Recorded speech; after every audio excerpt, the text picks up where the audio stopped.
তুমি অনেক দেরিতে বুঝবে আমি হারিয়ে যাওয়া মানে শুধু একজন মানুষকে হারানো নয়, তুমি হারিয়েছ সেই হৃদয়টাকে, যে নিঃস্বার্থভাবে তোমার পাশে ছিল, যে চোখে শুধু তোমাকেই দেখত, যে মন তোমার প্রতিটি না বলা কথাও বোঝার চেষ্টা করত।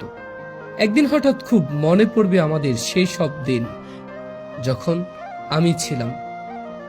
তখন হয়তো তোমার বুকের ভিতর এক অদ্ভুত শূন্যতা বাঁধবে, কিন্তু আমি তখন থাকবো না। আমি চলে যাওয়ার পর তুমি টের পাবে এই স্বার্থপর দুনিয়ায় নিখুঁত ভালোবাসা আসলে কতটা দুর্লভ। ভালোবাসার অভাবে, অনুভবের দারিদ্র্যে তুমি ধীরে ধীরে পুড়ে যাবে। আমি যখন তোমার চারপাশে ছিলাম তুমি বুঝে ওঠোনি আমার গুরুত্ব, অথচ আমি হারিয়ে গেলে হয়তো একদিন বাতাসের হঠাৎ নিঃশ্বাসে, মেঘের বিষণ্ণতায়, নদীর একাকিত্বে বা পাহাড়ের বিষণ্ণতায় তুমি আমাকে খুঁজে পাবে।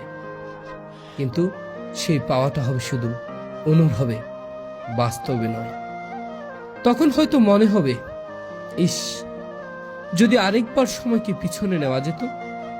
কিন্তু সময় তো আর কারোর জন্য থেমে থাকে না।